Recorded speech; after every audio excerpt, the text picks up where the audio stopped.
tous. Bonjour Thomas. Bonjour à tous, bonjour Laetitia. Alors Thomas, écoute, je te propose de commencer. Alors, pourquoi gérer la qualité de données? En quoi est-ce si important dans un CRM? C'est pour assurer un certain niveau de productivité auprès des utilisateurs. Vous recherchez un contact dans la base, alors déjà vous le cherchez par son numéro de téléphone, par son adresse email, donc le fait d'avoir la bonne information vous permet de retrouver le contact. Et puis c'est aussi éviter d'avoir des doublons. Il n'y a rien de pire que de chercher dans sa base et puis de voir qu'une entrée existe en double avec des coordonnées différentes, donc on ne sait pas quel numéro appeler, on ne sait pas quelle est l'information qui est bonne. Et puis du coup on ne sait même pas quelle fiche mettre à jour. Et puis c'est aussi la traçabilité, c'est-à-dire qu'à partir du moment où vous commencez à avoir des fiches comme ça qui arrivent en double, et ben vous avez deux dossiers qui sont créés. Donc bon, après on a des fonctions pour fusionner des dossiers. Côté marketing, évidemment, on va vouloir optimiser le ROI des actions de communication. Alors là, on pense notamment aux adresses courrier. Effectivement, le fait d'avoir des bonnes adresses qui ont été validées, effectivement, après, si on fait des envois de courrier, ça nous évitera de produire, je sais pas, des catalogues ou générer des courriers pour rien. En fonction de l'information qu'on va avoir, on va vouloir aussi segmenter et profiler la base client. Donc après, ça c'est pour personnaliser ses campagnes marketing. Et enfin, pouvoir définir des plans d'action pertinents en fonction par exemple du contact préféré, le service marketing et client, on va dire, des efforts qu'on va faire en termes de qualité de données. Et puis pour la direction, l'enjeu c'est la fiabilité, c'est la prise de décision. Dernière chose, effectivement, l'objectif ça va être aussi d'assurer l'adoption de l'outil. Là encore une fois, hein, si vous vous connectez à votre CRM et que vous voyez un compte qui existe en double dans la base, voilà, a priori vous dites ok, donc cet outil va pas bien gérer ma base client. L'idée c'est vraiment de pouvoir assurer un service fiable auprès des utilisateurs. Quelle est la tactique pour combattre les doublons? Alors effectivement, bon, on parle du moteur de dédoublonnage, mais après on peut aussi adopter quelques petites astuces comme ça pour pouvoir accompagner les utilisateurs et puis on va dire un peu orienter leur démarche. Alors d'abord dans iDeal, il y a un process qui est proposé sur un certain nombre de données qui oblige en fait à rechercher l'information avant de pouvoir la créer. Par Tu exemple, veux dire avant de créer une nouvelle personne, il faut que exactement, je recherche si elle existe déjà. exactement. C'est-à-dire qu'en fait, j'ai dans le menu, j'ai uniquement accès au bouton rechercher, pas forcément au bouton créer. Donc je clique sur rechercher, je recherche une personne, si je la trouve pas, après j'ai J'ai le accès bouton aux créer. fonctions de Voilà. création. Donc ça peut être une tactique où on peut effectivement laisser cette possibilité de créer un contact ou une entreprise après avoir fait cette démarche de recherche dans la base. Donc ça déjà, ça peut permettre d'éviter des doublons. Alors évidemment, si on propose une recherche, il faut aussi faciliter, enfin, c'est-à-dire la rendre puissante.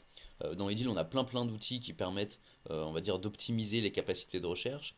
On a par exemple une option qui permet de rechercher dans des mots d'un même champ. Par exemple, si vous cherchez Société Générale, le général, vous allez pouvoir le trouver si vous le tapez comme mot-clé. On a également la possibilité de rechercher dans plusieurs champs à la fois.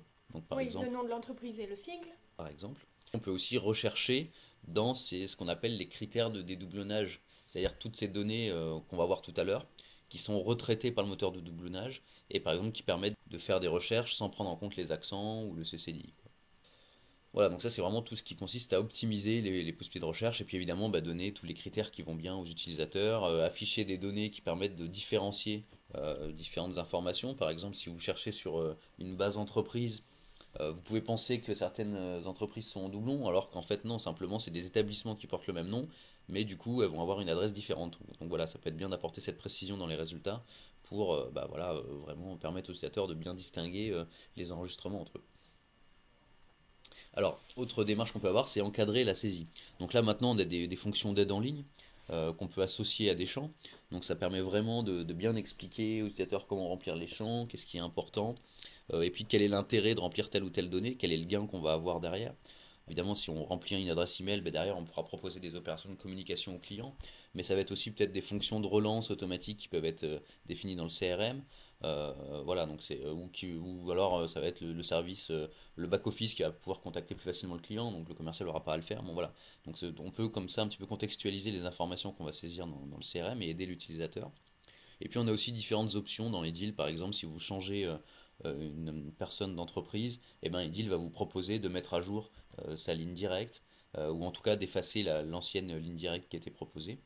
Voilà, donc il y a quelques mécanismes aussi qui existent dans Ideal qui permettent un petit peu de maintenir, on va dire, un bon niveau de qualité de données. Et Et puis, enfin le dernier. voilà, le dédoublonnage. Alors comme on va le voir tout à l'heure dans cet outil de dédoublonnage, en fait l'administrateur fonctionnel a la main pour définir ces critères.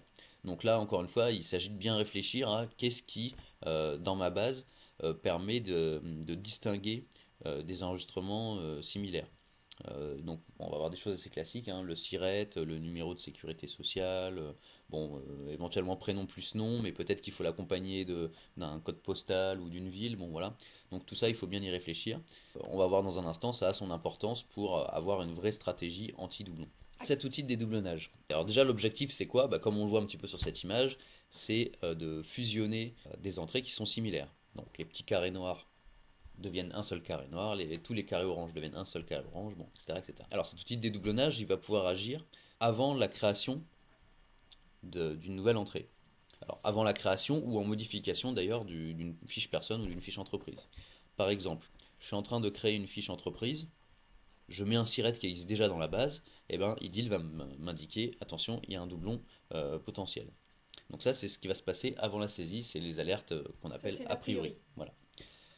Et après, il y a les alertes a posteriori, c'est-à-dire que ça y est, les données sont créées dans la base, IDIL va un petit peu inspecter la base de données et va remonter des cas de données similaires.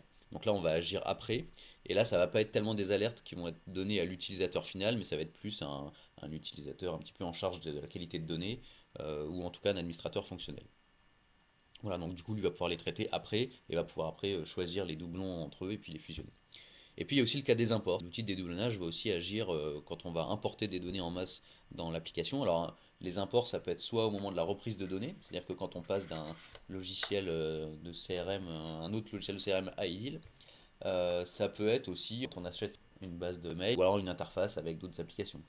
Je sais pas, par exemple là, avec une application de formation, par exemple, avec tous les gens qui sont venus en formation, on va les injecter dans IDIL, et ben on va pouvoir aussi utiliser le moteur de dédoublonnage pour vérifier qu'on n'est pas en train de créer des doublons.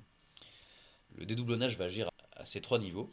Alors en fait, ce moteur de doublonnage, c'est vraiment un moteur de règles. C'est-à-dire qu'on va définir des règles de dédoublonnage grâce à cet outil. Donc comme on l'a dit, ces règles vont agir a priori, a posteriori et lors des imports. Elles vont être à la main d'un administrateur fonctionnel, c'est-à-dire qu'on n'aura pas besoin de l'informatique, on n'aura pas besoin d'un administrateur technique expert en base de données pour paramétrer les critères de dédoublonnage. L'idée, c'est vraiment qu'on soit au contact du métier, puis qu'on puisse les définir et même les faire évoluer au fil du temps. Et on va pouvoir associer un certain niveau de précision à ces critères.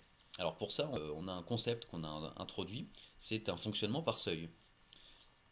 C'est-à-dire qu'en fait, il va regarder en fait deux entrées similaires, potentielles, et va donner un score de similitude. Donc si ce score est entre 0 et 60, on va considérer que ce n'est pas un doublon. Si ce score est entre 60 et 100, on va considérer que c'est deux entrées qui sont dans un cas de suspicion. Donc le doute est possible. Voilà. Là, on lance une alerte, éventuellement, quand Voilà. on est a priori. Et quand on est au-delà de 100, on va dire que là, on n'est plus dans un cas de suspicion. On est certain, enfin voilà, il est certain que ce sont des doublons. C'est vraiment ces seuils-là dont on parle. Et alors, ces points sont attribués comment? C'est qu'en fait, chacun des critères, donc le prénom, le nom, l'email, bon, etc., on va leur donner un poids. Par exemple, tu vas donner au prénom un poids de 30 et au nom un poids de 40. Donc si tu rentres un prénom et un nom et on trouve une entrée dans la base avec le même prénom et le même nom, eh ben, on va être sur un score de 40 plus 30. 70, donc on est dans le cas de la suspicion. Extraordinaire. T'as tout compris au dédoublonnage, Laetitia. Voilà. Donc c'est vraiment ça le concept, c'est-à-dire de sommer comme ça le poids des critères et d'arriver à un score qui va déterminer un seuil. Certains critères tout seuls peuvent compter pour 100. Par exemple, on pense au numéro de sécurité sociale pour une mutuelle. Tout à fait, c'est exactement ça. Le SIRET pour l'entreprise, voilà, effectivement, ou même un code client, bon, voilà, donc effectivement, on peut définir un critère qui est directement au poids de 100. Voilà, donc on a vraiment ce fonctionnement, donc l'idée c'est vraiment qu'on puisse ajuster et puis vraiment être très précis, parce qu'en fait après on va pouvoir jouer avec les combinaisons. Est-ce que avoir le même email plus le même mobile, on est dans un cas de suspicion ou un cas de certitude, ben on va pouvoir le définir en fonction des poids justement. Ou alors on pourra dire aussi que par exemple deux personnes qui ont la même adresse email, en fait c'est pas des doublons, c'est même pas de la suspicion. Il y a plein de cas en fait où il y a des risques d'avoir des mêmes adresses mail, les gens qui sont dans le même foyer ou les gens d'une entreprise qui partagent la même boîte mail. Donc, voilà. Donc tout ça on va pouvoir le déterminer, puis ça dépend un petit peu aussi de son contexte, hein, de qui on a affaire. Si on a souvent affaire comme ça à des foyers, le mari, la femme, etc., bon bah voilà, on aura plus de chances d'avoir ces cas-là. Ou alors si on est en B2B en entreprise, bon, on aura peut-être d'autres cas de doublons. Alors, dans les faits, ça donne quoi? Alors, bah déjà, on va regarder un petit peu ce que ça donne côté utilisation. On parlait tout à l'heure des alertes a priori. Donc on va regarder ça et on va par exemple essayer de créer la fiche Fabulous Garden. Donc ça, c'est un environnement de démo. On est dans le cas d'une société bon, qui s'appelle Voyage Plus, mais je dirais peu importe pour la démonstration, c'est pas vraiment important. En revanche, Thomas, la démo est basée sur quelle version?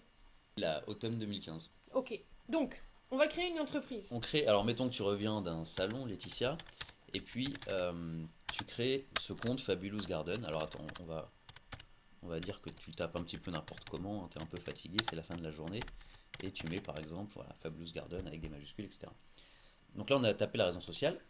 Si on quitte le champ, et bien là Idil va On nous a notre mettre alerte. voilà, une alerte, et Idil nous dit attention, dans la base de données, j'ai déjà un Fabulous Garden, code postal 92-120, la ville à Montrouge, avec le téléphone, le fax, le sigle, etc. Voilà, donc là on est sur un niveau d'alerte, on va dire, assez simple. D'ailleurs, on est sur une couleur légère là.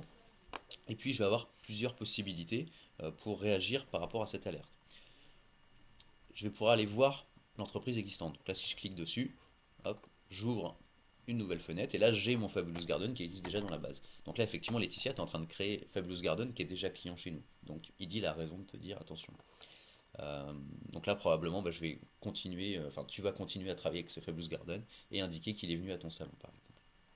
Autre possibilité, on peut fusionner. C'est-à-dire que là j'ai tapé Fabulous Garden, mais mettons que j'ai tapé, je sais pas, des données de commentaires ou des données comme le secteur d'activité qui sont absentes de la fiche Fabulous Garden qui existe déjà, et bien en cliquant sur fusionner, il va prendre les données des deux fiches et les fusionner dans une seule.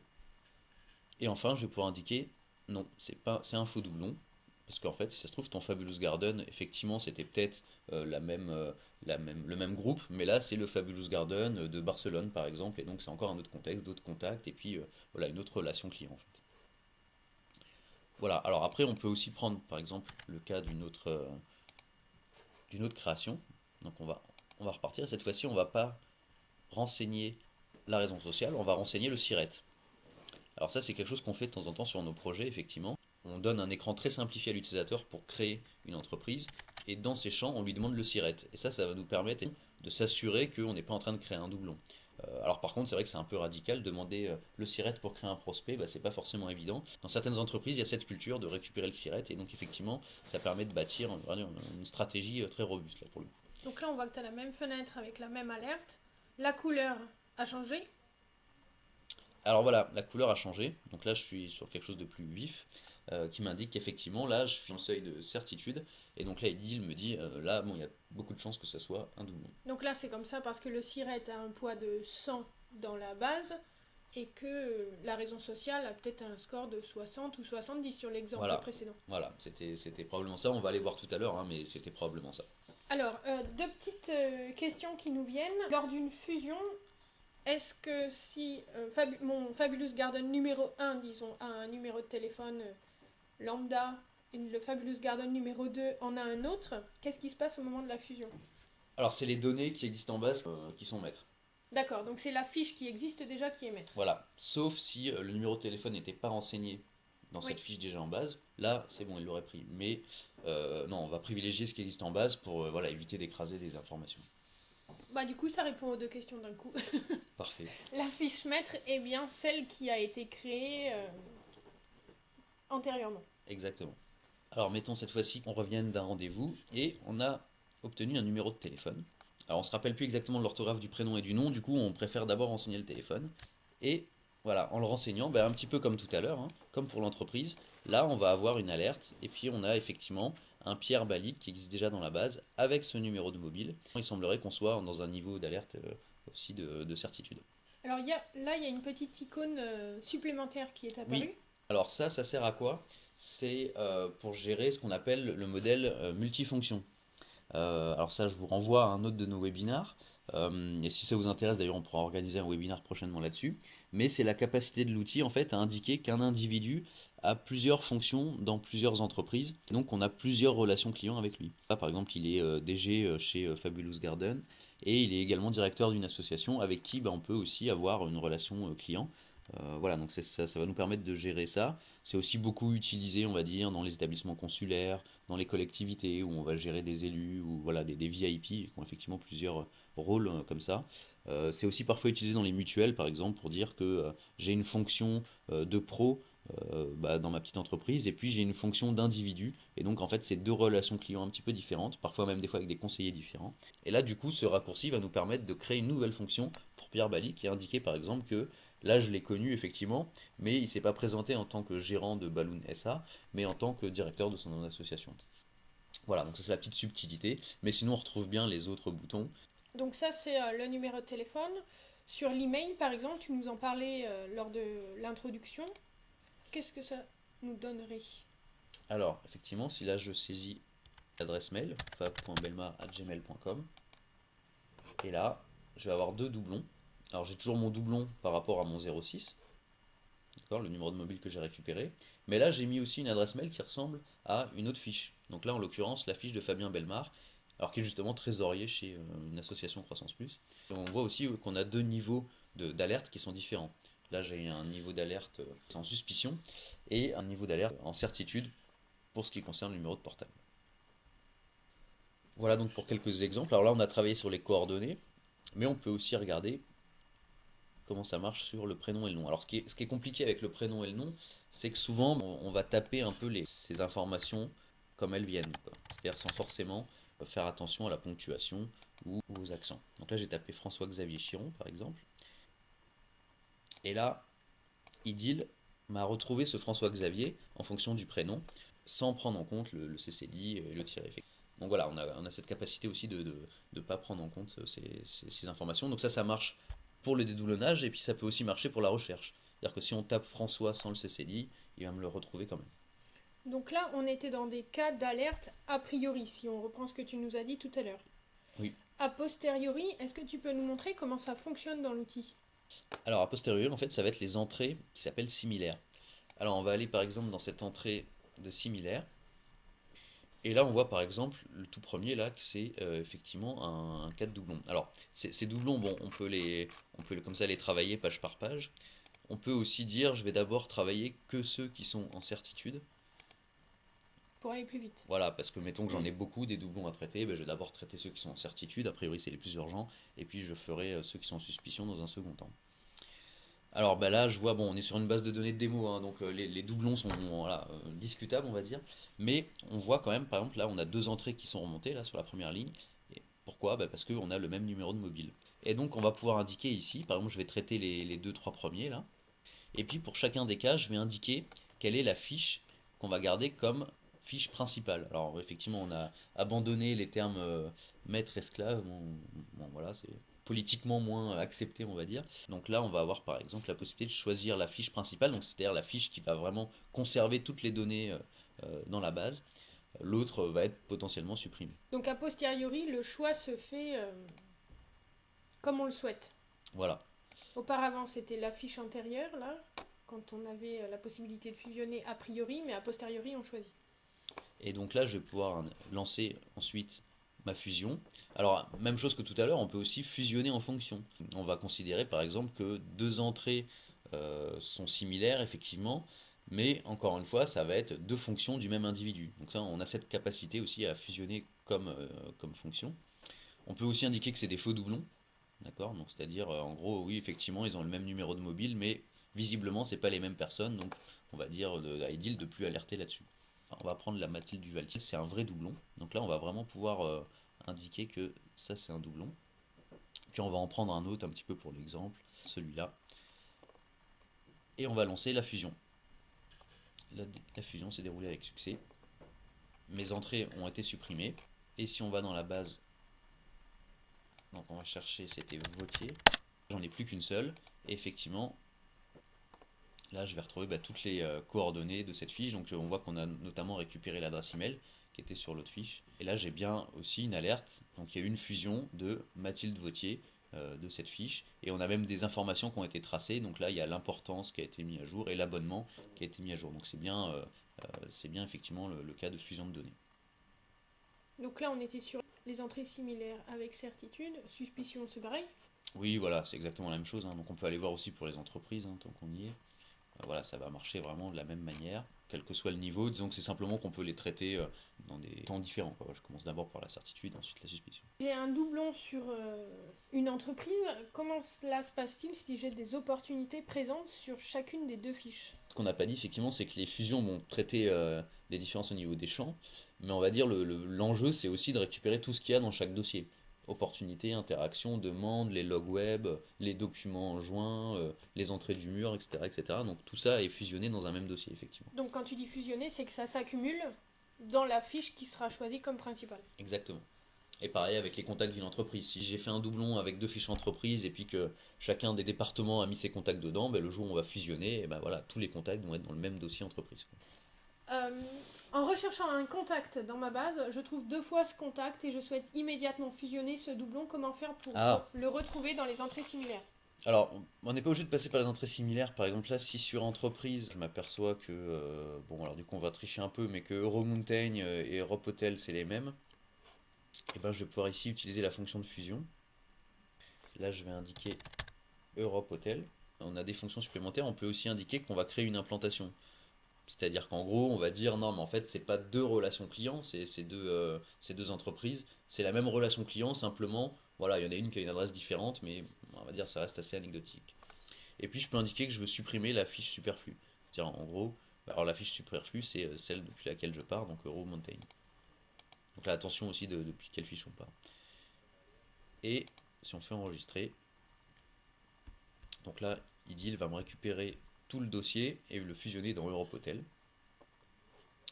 D'ailleurs, voilà, on a une petite log ici qui est laissée en commentaire. Et là, bah, j'imagine dans les personnes, bah, je vais retrouver des gens qui font partie des deux entreprises, quoi, voilà. Là, on est vraiment dans l'exemple de j'ai fusionné deux contacts sans passer par la fonction similaire. Question. Est-il possible de défusionner facilement s'il y a eu une erreur d'un utilisateur? Non, une fois que c'est fusionné, c'est fusionné. Après, le conseil qu'on peut donner, c'est que ces fonctions-là de fusion ne soient réservées qu'à un administrateur. Donc, Oui. soit il est rompu à l'exercice, soit il fait ça de manière un peu moins spontanée, Voilà, ou en tout plus cas, réfléchie. ouais, voilà, effectivement. Alors, je pense que c'est bien que ces fonctions, on les donne à des profils bien particuliers, une ou deux personnes, mais qu'en tout cas, voilà, ce soit des gens qui soient responsabilisés sur ces fonctions et qui comprennent bien. Et puis, effectivement, si on se lance dans un grand nettoyage de la base, on a le droit aussi de nettoyer, de faire un backup, de faire une seconde base, donc qui permettra sans forcément restaurer la base de données, mais au moins, si on voit qu'on perd des données, bah, les récupérer à la main. Lors d'import de données, comment est-ce que ça fonctionne? Alors, au niveau de l'import de données, en fait, toutes les données qui sont importées, donc entreprises et personnes a priori, vont entre guillemets être soumises à ces règles de dédoublonnage. C'est-à-dire que si à un moment donné il y a une alerte de suspicion, eh ben, ça va arriver au niveau de ma liste de similaires. Et ici, ben, je vais voir des données qui ont été importées et qui sont potentiellement doubles. Au niveau du seuil de certitude, alors il faudrait vérifier cette information, j'avoue que je ne sais plus exactement, mais il me semble que si on est au-delà du niveau de certitude, les données sont fusionnées automatiquement. Les données vont même pas arriver ici, elles vont être fusionnées directement. Donc si j'importe deux fois le même siret, les données vont être fusionnées. Et après on a cette possibilité, mais là c'est au niveau des connecteurs d'import, de définir des règles de dédoublonnage, mais localement à ce fichier. Bon, parce que très souvent on va fonctionner avec des ID système ou des ID d'un ancien logiciel duquel on reprend les données. Donc voilà, ça va être des données vraiment définies localement à ce connecteur, donc on peut aller aussi en définir à ce niveau-là. Dans l'import, peut-on avoir des règles de dédoublonnage comme mon fichier en import est sûr, j'en suis certaine. À ce moment-là, c'est lui qui prend le pas sur ce qui est dans IDIL. C'est le comportement par défaut. C'est-à-dire que si vous importez des données en mise à jour, elles vont écraser les données existantes. À la limite, c'est plutôt la démarche inverse Qui serait qui est de bizarre. l'ordre de l'exception. C'est-à-dire, j'importe des données, mais j'en suis pas sûr. Si les données qui existent en base voilà, sont remplies, bah, surtout les mets pas à jour avec mon fichier. Mais on peut le faire aussi, ça. On a des paramètres dans l'île pour le faire.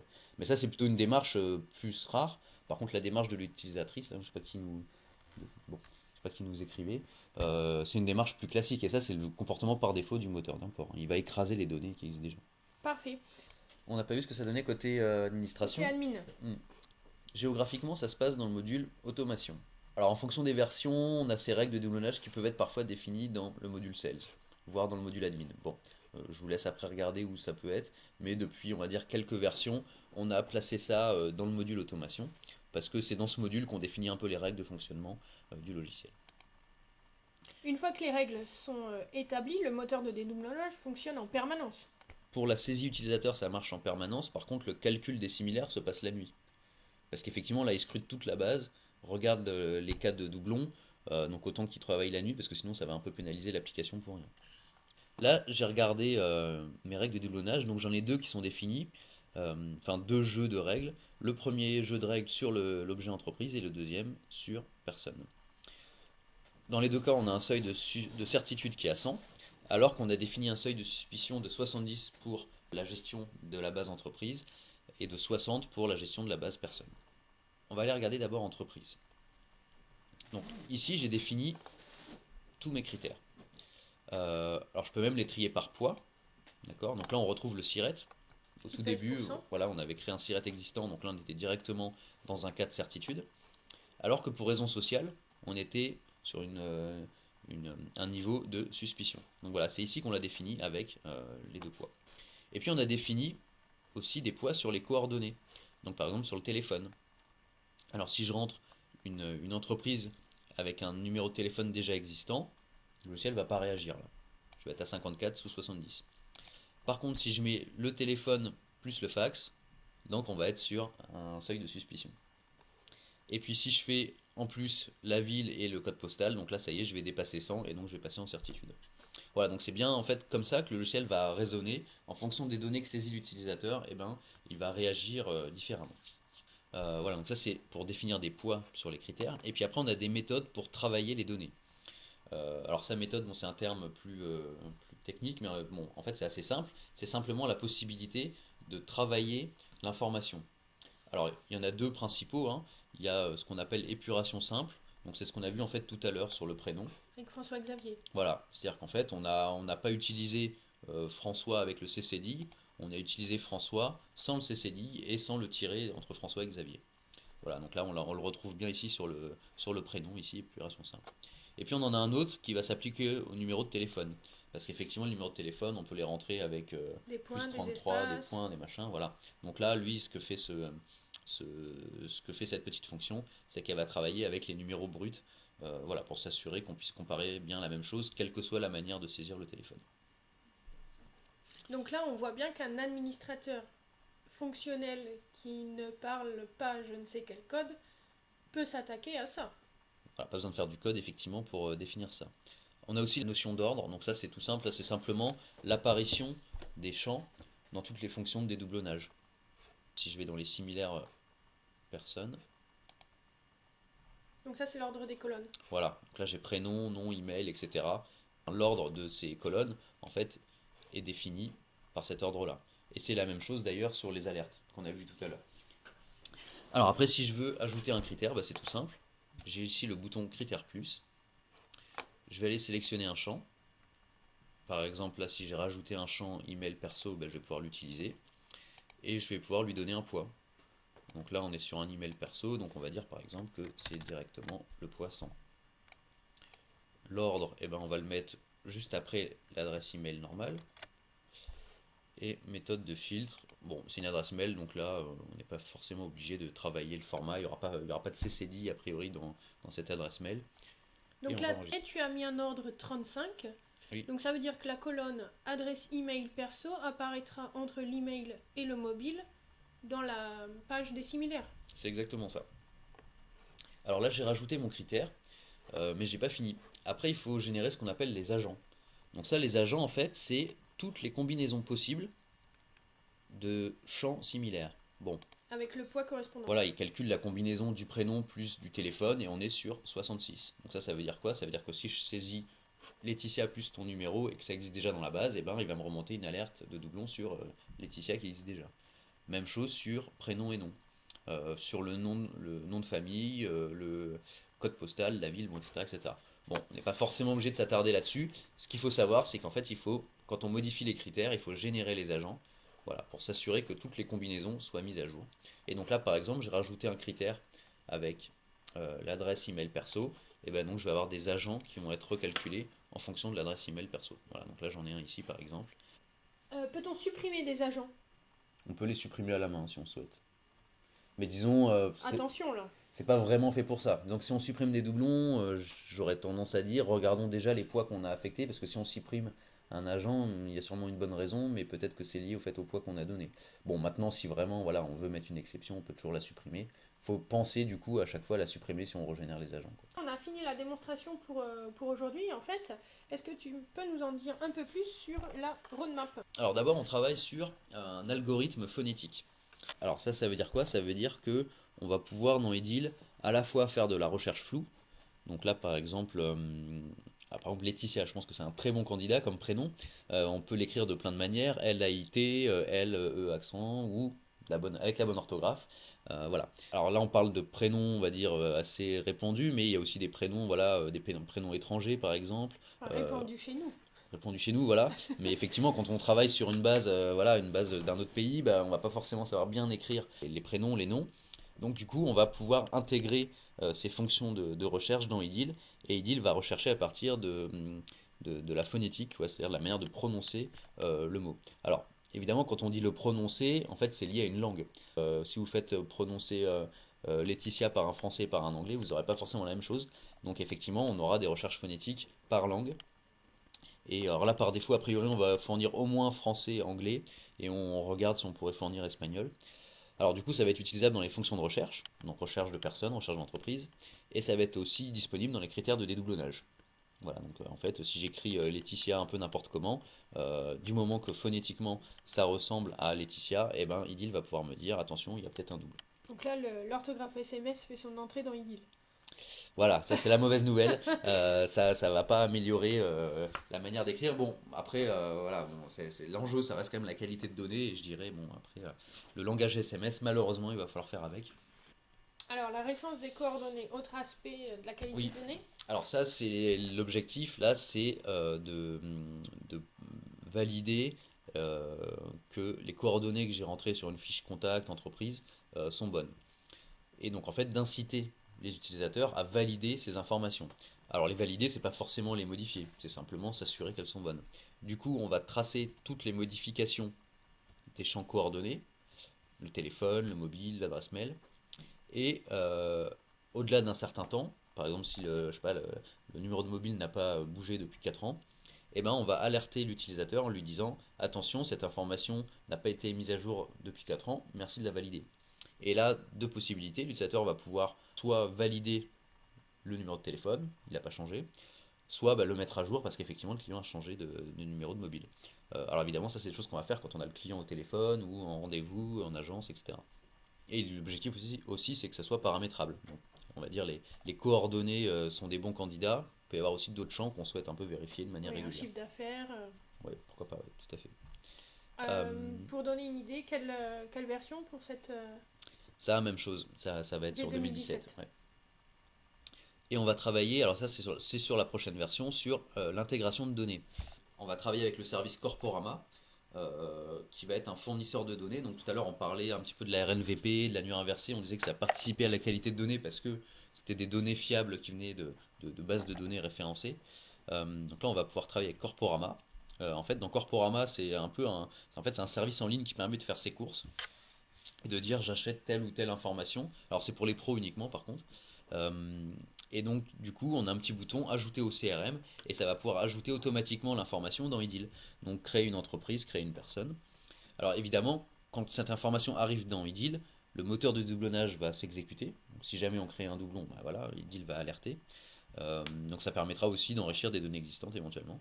Alors il y a aussi, et après une dernière chose sur laquelle on travaille, c'est la base silhouette. Donc on va un peu la renforcer dans la prochaine version et on va pouvoir notamment transformer des silhouettes en personnes et entreprises. Et là, même chose, le moteur de doublonnage va avoir un rôle à jouer puisque une silhouette ça va être une source d'information, mais si jamais on était dans un cas de doublon, et ben voilà, on va être alerté si jamais l'information existait déjà. Alors, on va récapituler un petit peu. Alors d'abord, la qualité de données, ça se réfléchit un peu en amont. Et donc c'est vraiment quels outils on donne à l'utilisateur pour effectivement l'accompagner et éviter voilà, qu'il finisse par créer des doublons. C'est-à-dire lui proposer déjà des fonctions de recherche puissantes qui vont lui permettre de retrouver une information facilement. L'aider dans sa saisie, voilà, l'accompagner, mettre un peu de texte, lui expliquer quels sont les champs qui sont importants. et puis alerter en cas de doublon. Alors pour ça, on va pouvoir utiliser le moteur de doublonnage, donc on l'a vu, on travaille avec des seuils de suspicion et de certitude. C'est paramétré par un administrateur fonctionnel qui va pouvoir donner des poids à chacun de ces critères. Et ces critères peuvent être intelligents avec ces méthodes qu'on a vues là qui permettent de retravailler la chaîne de texte. Eh bien, on en a fini Voilà, pour aujourd'hui. oui. Alors, bonne journée à tous, merci Thomas, Merci à toi, et on vous dit à bientôt. à bientôt.